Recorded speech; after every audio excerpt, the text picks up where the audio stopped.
Di Afrika, tiba-tiba terjadi gelombang pemberontakan bersenjata yang mengusir pengaruh Rusia yang telah dibangun Kremlin selama bertahun-tahun. Di ibu kota Mali, Bamako, dan sejumlah wilayah negara itu, pada 25 April, terjadi serangan terkoordinasi terhadap fasilitas militer yang secara langsung terkait dengan orang-orang Rusia.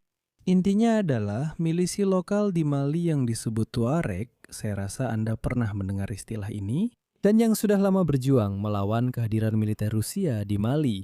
Mereka mulai melakukan pertempuran sengit dengan Korps Afrika Rusia yang datang ke negara itu untuk menggantikan tentara bayaran Wagner. Dan yang menarik, pada tahun 2024 dilaporkan bahwa Tuareg yang sama bisa menerima dukungan militer dari intelijen Ukraina. Nama saya Alexei Peci, mari kita bahas topik ini bersama-sama. Tapi sebelum kita mulai, saya minta kalian untuk subscribe ke channel ini, like video ini, tulis komentar kalian di bawah video ini, dan juga follow channel Telegram saya, Peci News. Linknya ada di deskripsi video ini. Jadi, pengaruh Rusia di Afrika yang telah dibangun Kremlin selama bertahun-tahun kini menghadapi ancaman besar. Pada 25 April di ibu kota Mali, kota Bamako, dan di sejumlah wilayah negara itu terjadi serangan terkoordinasi terhadap fasilitas militer junta lokal dan pasukan Rusia. Secara khusus, serangan terjadi di pangkalan militer terbesar di Kati, dekat ibu kota, di mana pada pagi hari tanggal 25 April terdengar ledakan dan terjadi baku tembak intens selama beberapa jam. Serangan juga tercatat di Kidale, Gao, Sevare, dan Mapti. Di Bamako, yaitu ibu kota, bandara sempat ditutup sementara, jalan-jalan menjadi sepi, helikopter militer berputar-putar di atas kota, dan para saksi mata melaporkan adanya tembakan di mana-mana, serta ledakan yang terus berlangsung. Menurut saksi mata, bahkan rumah Menteri Pertahanan Sadio Kamara pun hancur. Menariknya, tentara Mali menyatakan bahwa serangan itu dilakukan oleh kutipan kelompok teroris yang tidak dikenal dan meyakinkan bahwa pada tengah hari situasi sudah terkendali meskipun operasi pembersihan masih terus berlangsung.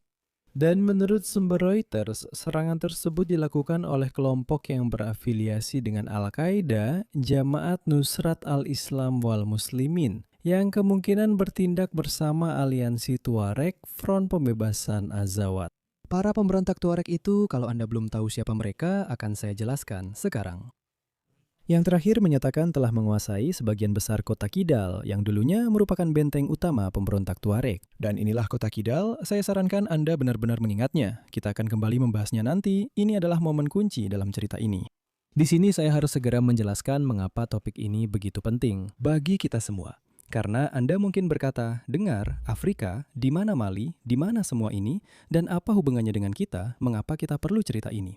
Tapi sebenarnya di Mali sedang terjadi bentrokan langsung antara Rusia dan Ukraina. Saat ini kekuasaan di Mali dipegang oleh junta militer yang naik ke tampuk kekuasaan melalui 2 kudeta pada tahun 2020 dan 2021.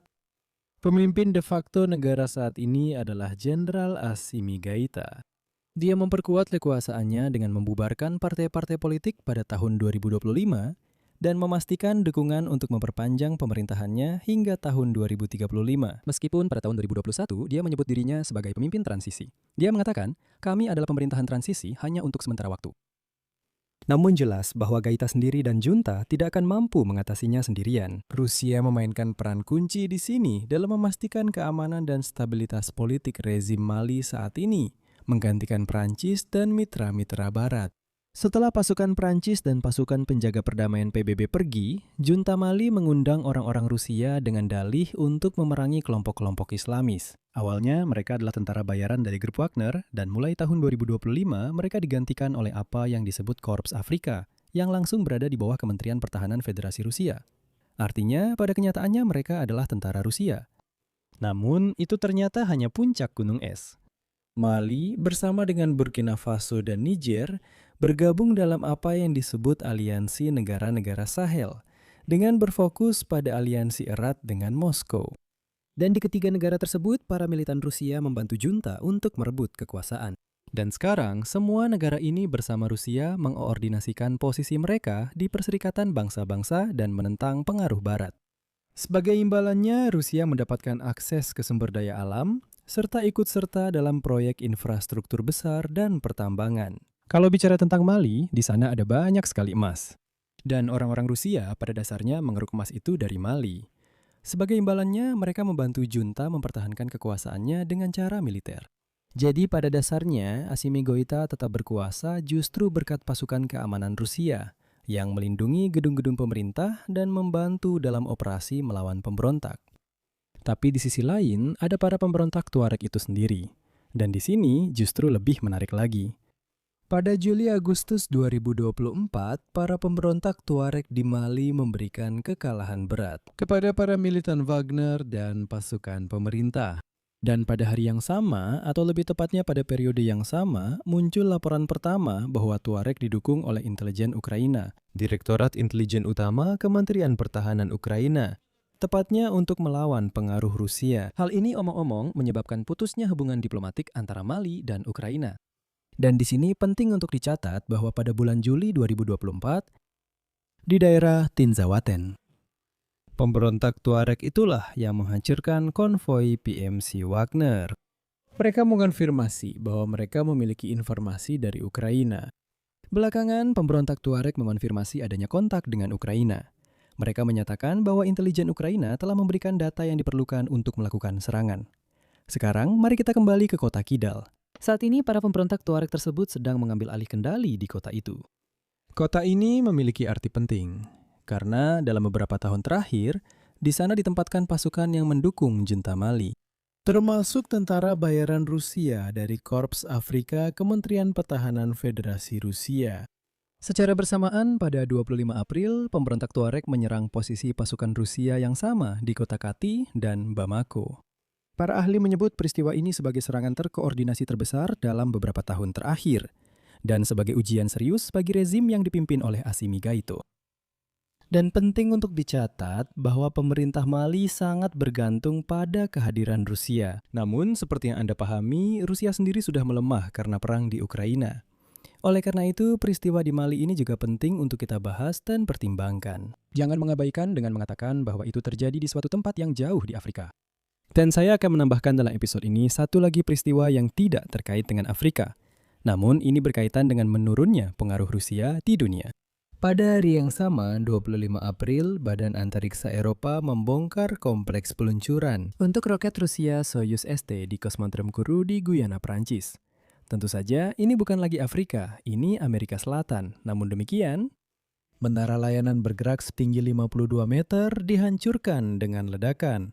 Dan Anda sedang melihatnya di layar Anda sekarang.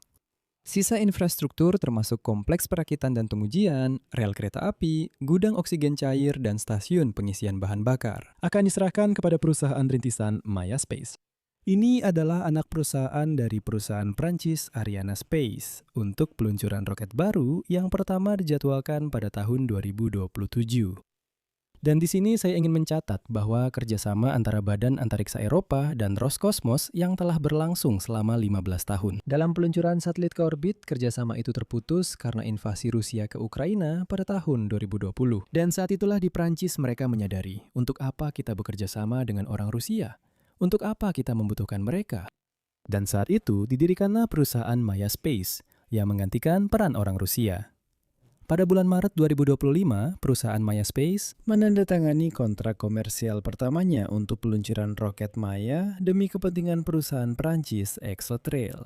Pada Januari 2026, sebuah perjanjian ditandatangani dengan Eutelsat untuk peluncuran satelit OneWeb. Namun hari ini, orang Prancis memutuskan untuk benar-benar menyingkirkan sisa-sisa Rusia di wilayah seberang laut mereka. Begitulah Putin kembali mengalahkan semua orang, baik di Afrika maupun di Amerika Selatan. Orang Rusia bersukacitalah. Di sini saya akan mengakhiri dengan tanda elipsis. Tulis pendapat dan kesimpulan Anda di kolom komentar di bawah episode ini. Berlanggananlah ke kanal, tekan loncengnya, dan jangan lupa untuk menyukai. Jika Anda ingin mendukung kerja kanal YouTube ini, Anda bisa melakukannya dengan donasi apapun, atau dengan berlangganan sponsor berbayar melalui tautan dan detail yang ada di deskripsi video ini. Di sana tertulis, dukung kanal Alexei Pichi, pilihlah format dukungan yang paling nyaman untuk Anda. Saya akan sangat berterima kasih atas dukungan apapun yang Anda berikan untuk kanal ini. Itu saja, jaga diri Anda, sampai jumpa semuanya.